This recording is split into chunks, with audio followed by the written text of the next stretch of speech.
Okay, welcome back to the online lectures on Lie Algebras and particle physics. So this is the second part of the first week's lecture, and for this part and also next week we're going to focus on finite groups and in particular representations of these. So a small outline for this video: we're going to look at the explicit group of order 3 and its representations. Now there is one particular representation one can always build for any finite group, which is the regular representation, which is a nice starting point to see the zoo of representations that one can find. Then we'll focus on a particular property that a representation can satisfy, and that is being irreducible or not. And we'll see that somehow these irreducible representations are the building blocks from which we can build any representation. And this notion will be related to the complete reducibility of a representation. Okay, so we're focusing on finite groups. So let's go through some aspects that can be useful here. Now, if your group is small, so for a small group, so by small I mean a group of small order, it is convenient to summarize the group structure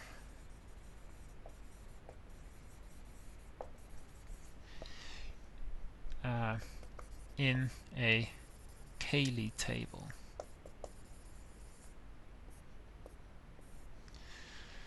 Okay, so what is a Cayley table? So suppose that I have a group G with elements equal to the identity, and then a couple of more that I label by G sub an integer. Then I just write down all the possible multiplication of these elements. So I write the table as follows. So if the group operation is given by a circle, then what it looks like is this. And I just record what these products are. Okay. Now, since this is a group, we know what the multiplication by the identity element is going to be. Right?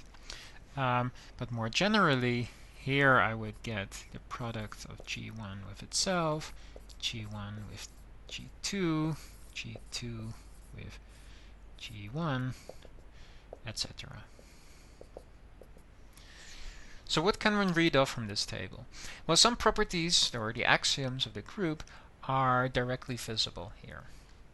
So first of all, the closure and the inverse property of the group, they're recorded in this table as the simple requirement that every row contains each element exactly once. Each row or each column contains each element once. Right? If an element appears twice in a row, then you can never find an inverse element that brings it back to the original element. Meaning that multiplication, say if there are multiplicities here, then multiplication by G1 cannot be inverted by an element G1 inverse. Right? The identity requirement is just saying that the first row should be equal to the element list, and the same for the column. So this is just visible and looking at the first row or column. Okay, so that means you can see almost all requirements for the group directly in the table. The associativity requirement is not so easily visible by just looking at the structure of the table. So that is something one would have to check additionally if you try to figure out the structure of a group from this table. Okay, so let's look at an example. So we've already seen a group of order 2 in the previous video. So we had the set with plus and minus 1 with multiplication.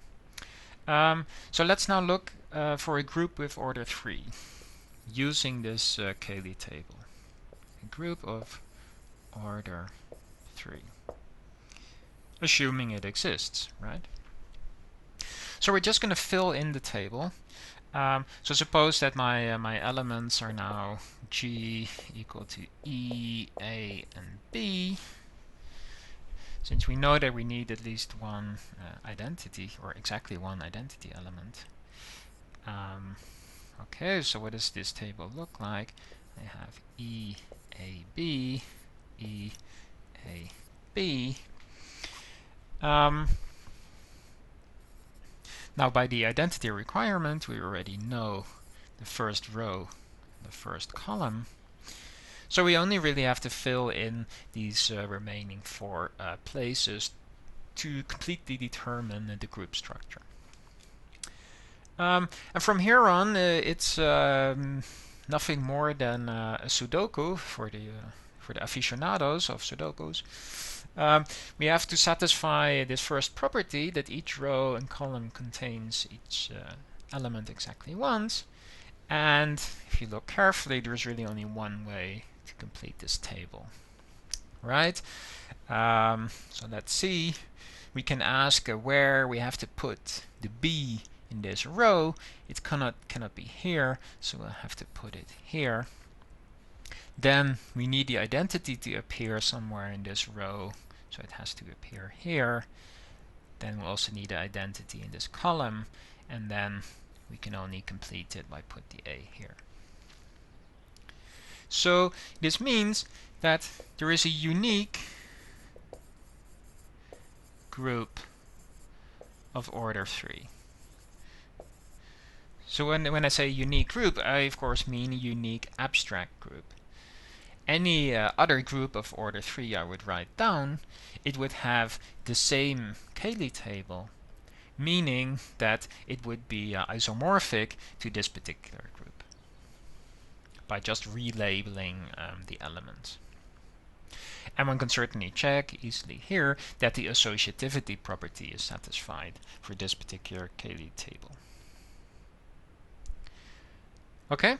Now actually we have already seen a group of this order, at least we've seen groups of arbitrary order n, and these were the cyclic groups. So in fact we could write this as being explicitly isomorphic to the integers with addition modulo 3. Right, so the cyclic order, cyclic group of order 3 is the unique group of order 3. So now that we have this group and we have the explicit Cayley table, let's look at representations. So representations. And let's start by focusing on representations of dimension 1. So we're going to take our linear space to be just the complex numbers. So we want to find some mapping from these 3 elements to the complex numbers such that the group structure is transported to just a multiplication structure on the complex numbers. Now there is a trivial way to do this, which is called the trivial representation, and any group has this representation, and it's just taking each element to the identity.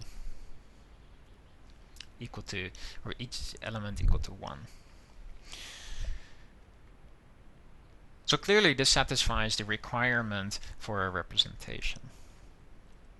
Okay, but let's do something slightly less trivial.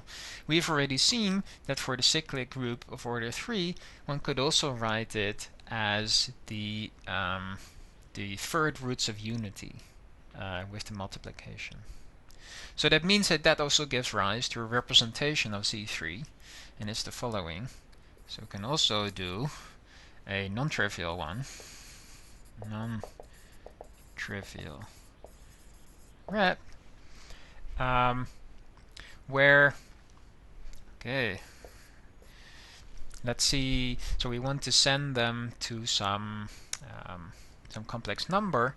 Now by definition of a representation, we want to send d of a times a times a. So let's see, this is, so a times a is b, so this is the same as the d of a times b, which by our Cayley table, a times b is the identity, so this is element of the identity, which has to be equal to 1. So that means, okay, but by the definition of representation, this is really the d of a times d of a times d of a. So it is the complex number d of a to the power 3. Right? So we can choose a d of a to be a third root of unity, as already alluded to. So we set d of a equal to e to the 2 pi I over 3, d of b equal to the 4 pi I over 3, and d of the identity equal to 1. And again, one can really check that it satisfies the representation requirements.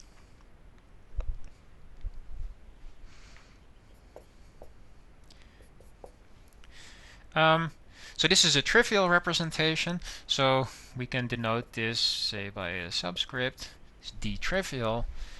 This is a one-dimensional representation, so let's give it a name and say that this is d1.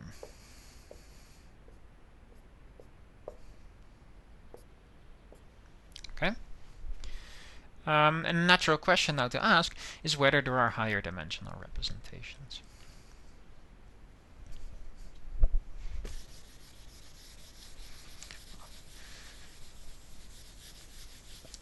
And to answer this question, it is useful to look at a particular representation which every group has. So we've now introduced the group of order 3. So this special representation is the regular representation. So definition, the regular representation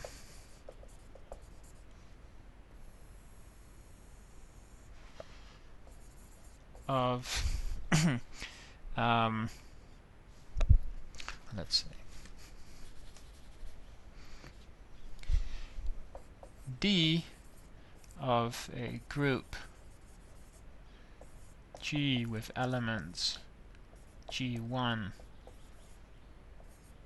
up to, say, Gn, so this is a group of order n.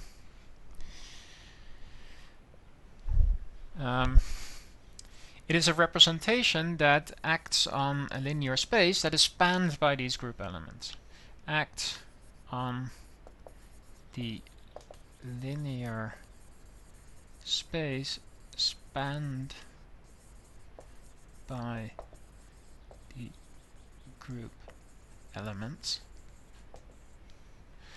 So, meaning V is a linear combination of basis vectors where the basis vectors are indexed by the elements of the group. So let's denote these basis vectors kind of in the quantum mechanical way by, say, a ket vector. And then we're allowed to take arbitrary complex linear combinations of these. So we look at the set of this form where the coefficients are complex numbers. Okay, so they act on the linear space V via the following requirement, so that D of a group element G acting on one of these basis vectors is simply given by the basis vector that is the result of the multiplication of G, or the composition of G, with this element Gi.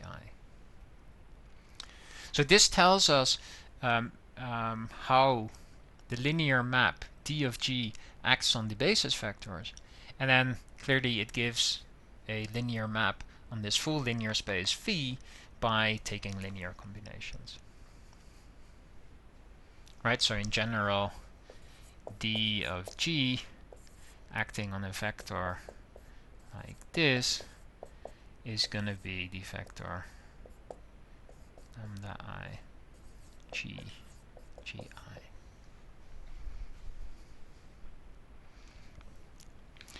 Okay. So this is an n-dimensional representation. Recall that the dimension of a representation is the dimension of the linear space on which it's acting. So dimension D is the dimension of V, but it was spanned by the elements, so this is really the order of the group. So it gives a dimension for the representation that is exactly the order of the group. Okay? So let's now work out what this representation looks like for this cyclic group of order 3.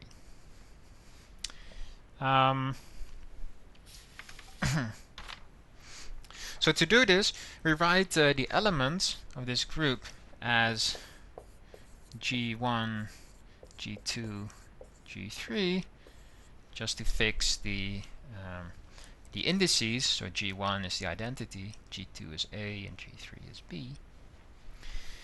And then it's useful, in order to determine explicitly what this representation is, to introduce an inner product on this space V. So we say that, so this is the definition, that we take an inner product where these basis vectors are orthonormal, delta ij. This is just a choice we can make. This is a definition, if you like. Okay. So why is that useful? Because now we can write the matrix element of this linear mapping in this basis as an inner product.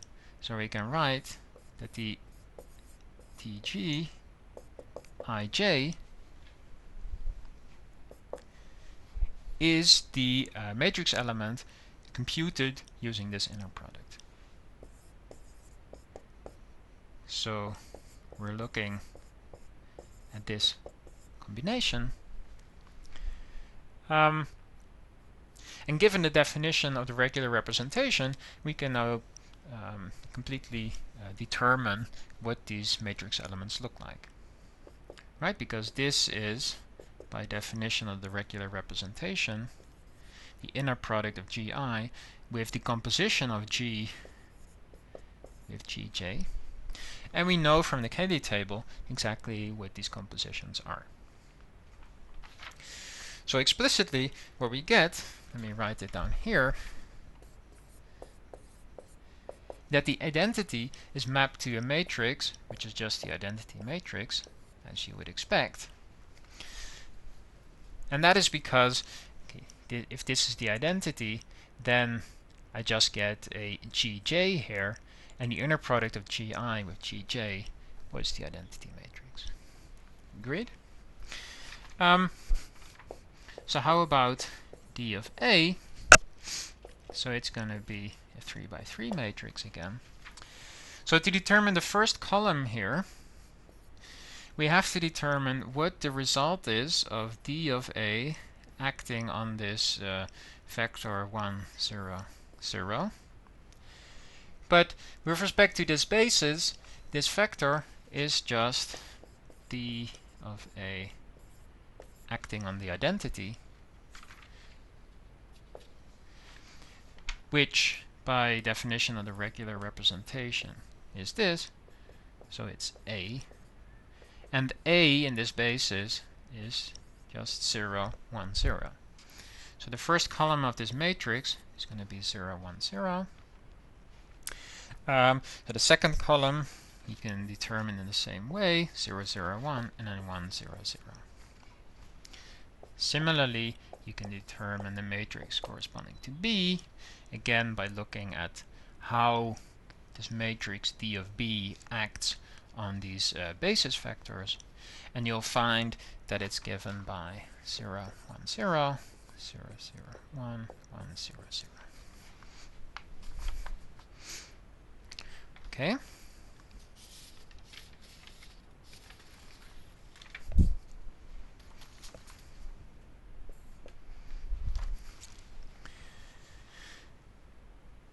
And it's easy to check that this is really a representation. Right, so maybe we should have written this here. So why is this a representation? Well, if you take the product of two group elements, dg and gh, acting on some basis vector g of I, then by definition this is g dot h acting on g of I, right? And then we use the associativity, which says that this is the same as g acting on h dot g of I, right? But this is d of g acting on this basis vector, but this is d of g, d of h acting on g of I. So we see that the linear transformation of the product of two elements is the product or the composition of the two individual linear transformations. So certainly this is going to be true here, and you can check that if you do the appropriate matrix multiplications that you indeed get the same group structure. Okay. So now we've already seen 3 different representations. So this is the regular representation. And what we want to do in the next lecture, but also later in the case of Lie groups, is to say something about the classification of these representations. And a very important notion in the classification of these representations is the notion of irreducibility. So let's move on to that topic.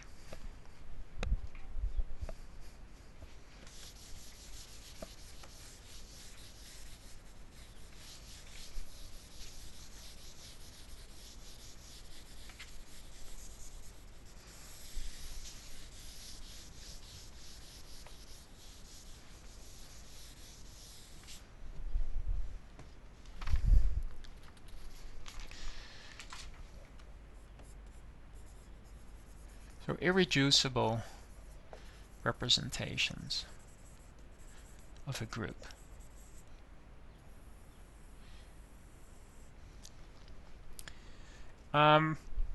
So intuitively, an irreducible representation is going to be a representation of some group on a linear space that I cannot decompose into smaller representations.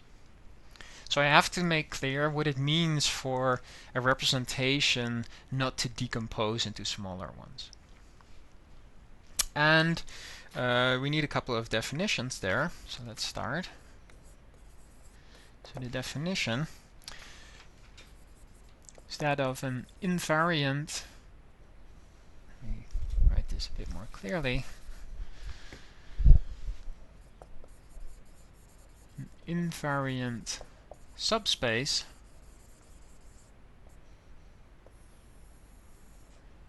W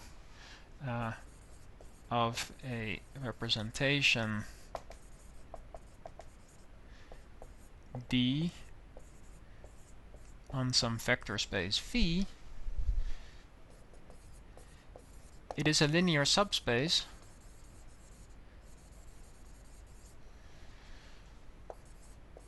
of V such that whenever I take a vector in W and I look at its image under all the linear transformations in this representation, that it stays in W. So that if I take D of G psi, that it's also in W for all G and G. Right, so if that is the case for a linear subspace, then we call it invariant. So just to give a picture here, suppose I have a three-dimensional linear space, say R3, and suppose that I have that some vector psi here with 0 third component is mapped to other vectors under different group elements, maybe here, that also have a 0 third component, then the plane that contains such vectors is invariant. So note that this does not require anything about the vectors that do not lie in this component. So I don't really care where other vectors are mapped to under these linear transformations. I'm only asking that whenever I have a vector in a subspace W, that it remains in the subspace. Okay? So now we can get to the definition of reducibility. A representation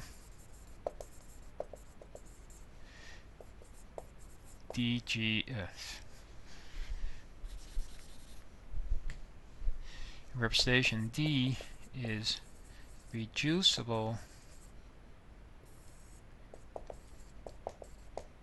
if it has a proper invariant subspace.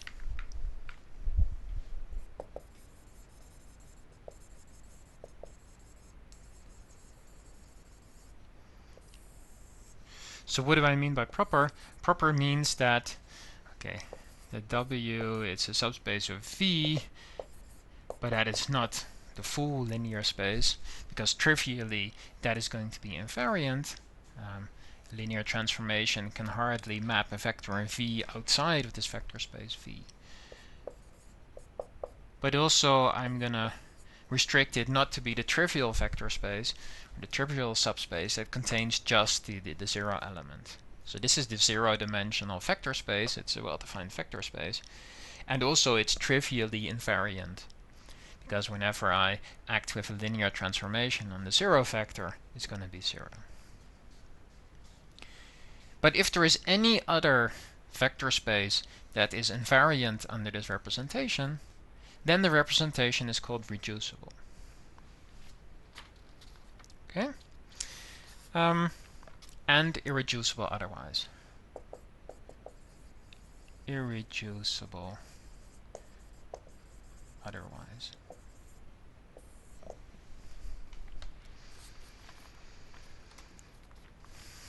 And then let me give a third definition, and that will be the last. A a representation D is completely reducible if it is equivalent. So remember, a representation is equivalent to another representation if there is a similarity transform, so a change of basis in the vector space that makes it equal to the other representation. If it is equivalent to a representation in block diagonal form,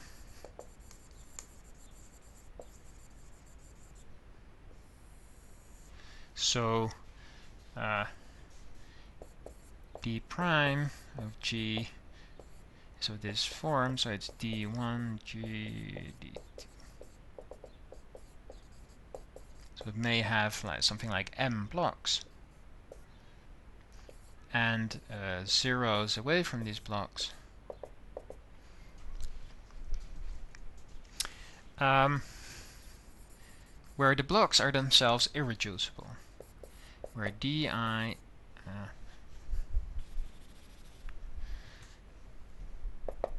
as representations from G to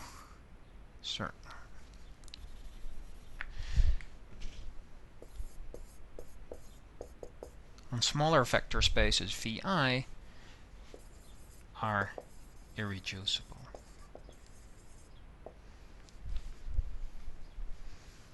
Okay, so these are quite important definitions for the remainder of this course. And whenever this is the case, we use a notation. We say that, so notation, say that D is equivalent to a direct sum of these representations d1 up to dm.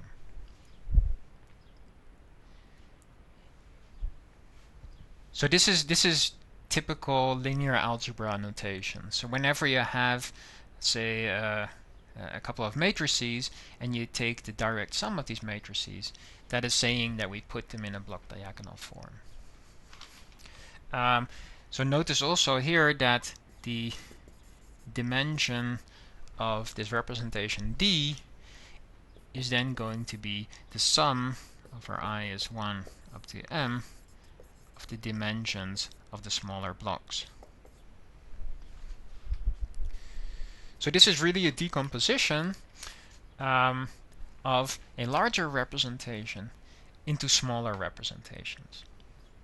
And the fact that we're requiring these small representations to be irreducible is saying that we cannot further decompose them into even smaller representations.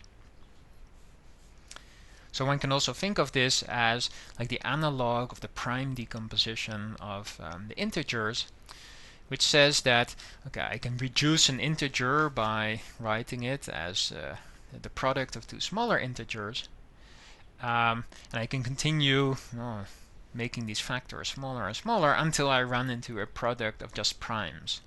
So prime numbers are irreducible from the multiplication point of view. So similarly here, if I have a representation, I can keep on dividing it into smaller representations until I run into something that is not divisible anymore. Okay. So let's have a quick look at this regular representation that I wrote down here. It's still on the blackboard. I erased the identity element. And let's see that this is actually a reducible representation.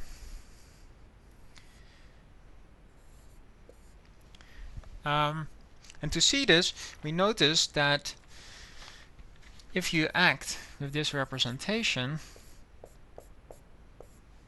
on the vector that has a 1 in each component, then since what these vectors do is just permute the components, it's going to leave this vector invariant.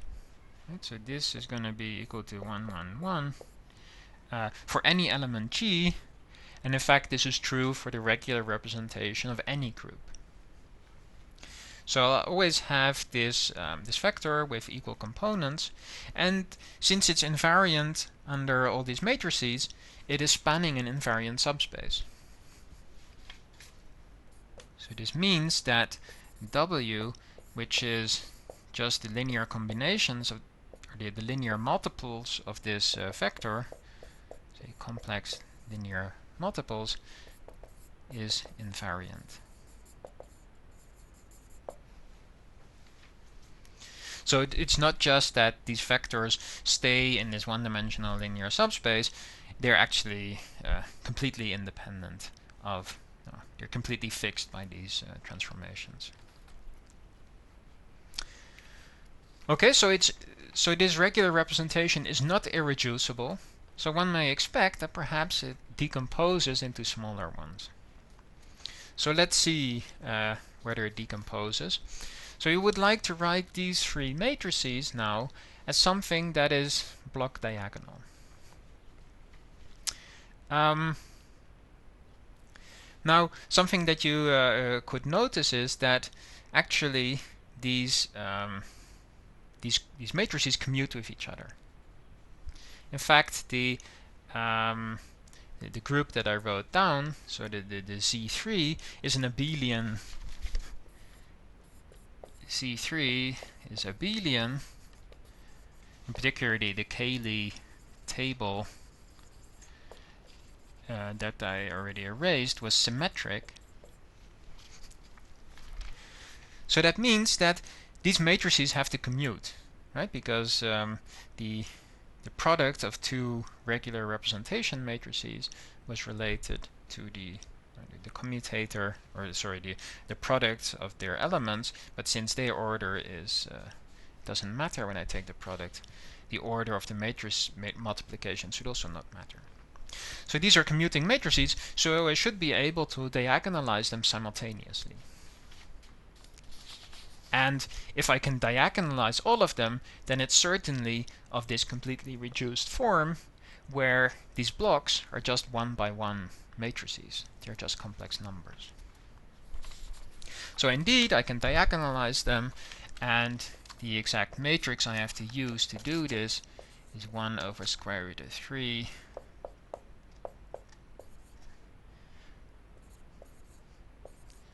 and then some complex numbers here, where omega is one of these third roots of unity. Then the matrices that I get for the similar representation defined by S d of G S inverse is that D prime, well, the identity is of course just the identity matrix again, but for the A matrix I get 1 omega squared omega, D prime B is 1 omega squared.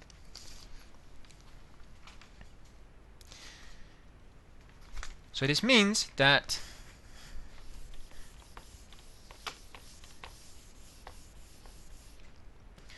I have explicitly written the regular representation as being equivalent to, well, let's see.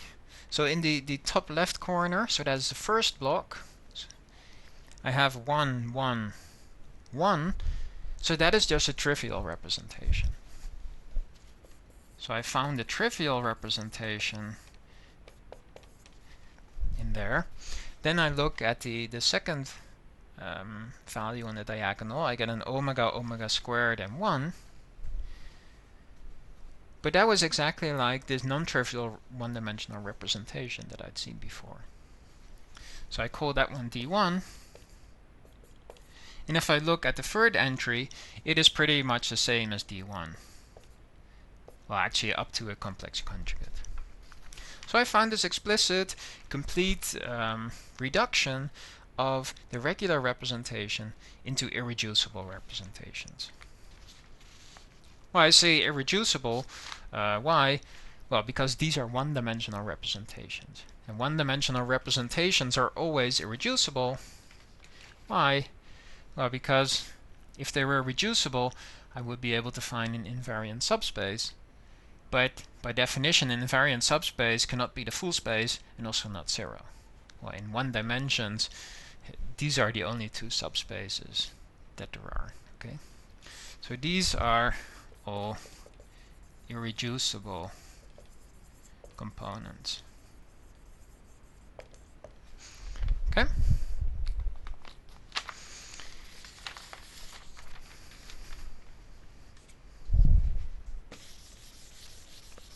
So it turns out that this is a general phenomenon. Meaning that whenever we have a representation that is reducible, then we can always write it as a composition of irreducible blocks. So here's a theorem.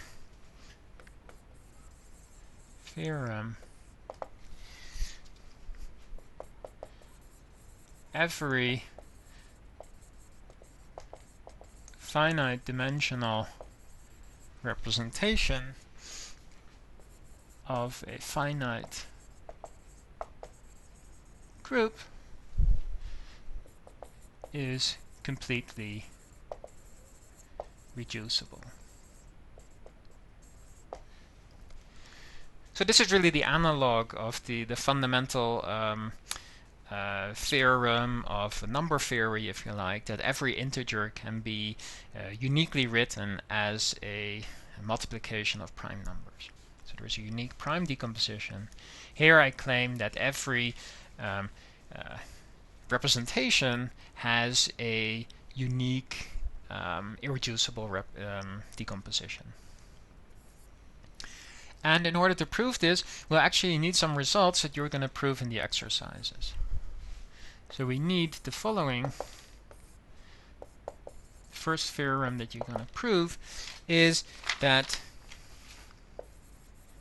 every, again, finite dimensional representation of a finite group is equivalent to a unitary representation. So what does that mean? A unitary representation, so that's a representation such that for each of these transformations, if I take the dagger times the transformation itself, that is the identity transformation on phi. Okay, so that's quite useful. It says that whenever I have a representation, I may as well assume that it's unitary, because I can always find a similarity transformation or a change of your basis to make it unitary. And unitary matrices satisfy more properties than arbitrary matrices. So we can actually use that. And the second thing that you're going to show is that if a representation has a invariant subspace W, if a unitary representation has an invariant subspace W, then the orthogonal complement of W, so what is this? So this is the set of vectors in phi such that if I take the inner product of phi with some vector in W, that it's 0 for all W. Then this complement is also invariant. So in our picture we had this three-dimensional representation. So suppose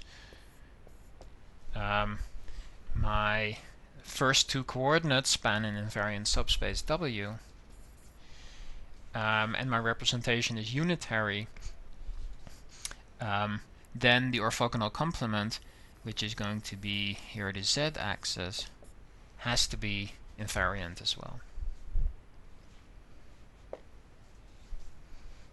Okay, so this is something you're going to show in the exercises. So let me finish this session just by showing how this implies our main theorem. Okay, let's make some space.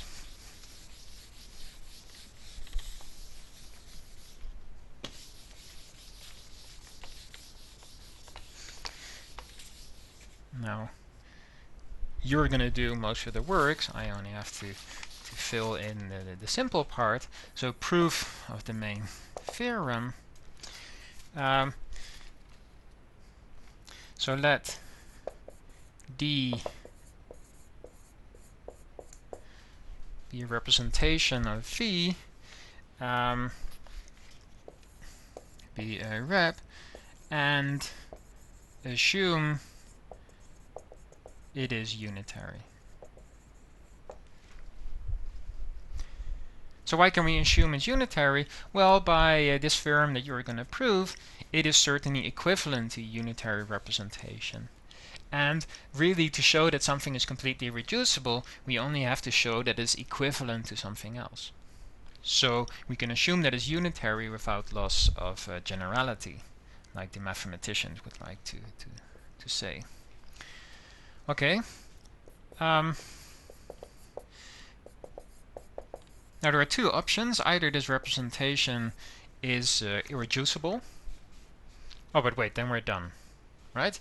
If it's irreducible, then it's trivially of a block diagonal form with irreducible blocks, because it just has one block, which is the representation itself. If it is reducible,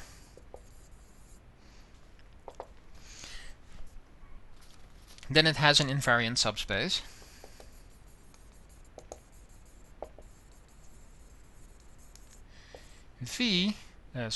W.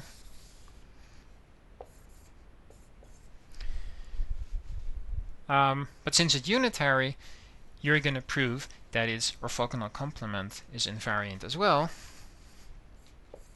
So orthogonal complement 2. But that means that we, like in this picture, we just have to choose a basis for my vector space phi,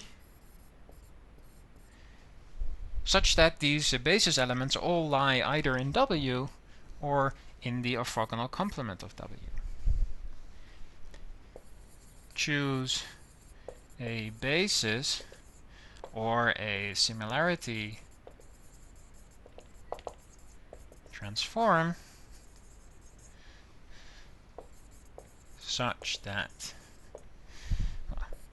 D of G under this similarity now, okay, it has a couple of basis vectors in W.